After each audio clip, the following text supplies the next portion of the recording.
આટલી હદે દાદાગીરી. ભાજપની સરકારમાં તમે વકીલને અદાલતની અંદર નહીં જવા દો, પોલીસ સ્ટેશનમાં નહીં આવવા દો, અદાલતમાં નહીં આવવા દો, જવાનું ક્યાં અમારે? તમે ગેટ ખોલા, હાલો હું જાઉં અંદર. ભાઈ કોર્ટનો ગેટ ખોલાવો. કોર્ટ પબ્લિકની છે, ભાજપની નથી. જનતાની અદાલત છે. ભાઈ જનતાની અદાલત, અદાલતનો ગેટ ખોલાવો. તમે કોને પૂછો છો? કોની પાસે પરમિશન લેવાની? ગેટ ખોલાવો જલ્દી, ચાલો. આ એના ત્રાસવાદીઓ એમ બંધ કરીને રાખ્યો છે. ભાઈ ખોલાવો. પબ્લિક ની અંદર નહીં જાવ તો કોર્ટમાં નહીં જાય પબ્લિક. ભાજપની કોર્ટ છે આ.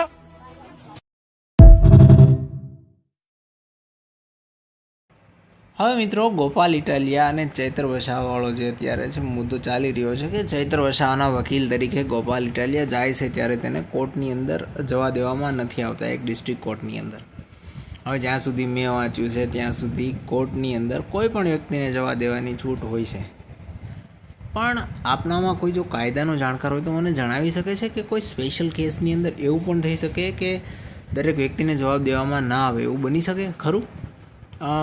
હું કોઈ આમ આદમી કે કોઈ ચૂંટણીલક્ષી વાત નથી કરી રહ્યો, જનરલી જાણવા માગું છું.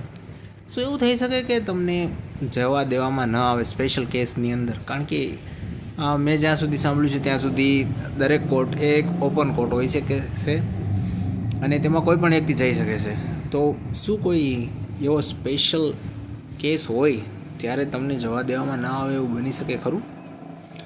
કોઈ કાયદાના જાણકાર હોય તો કમેન્ટમાં જણાવજો.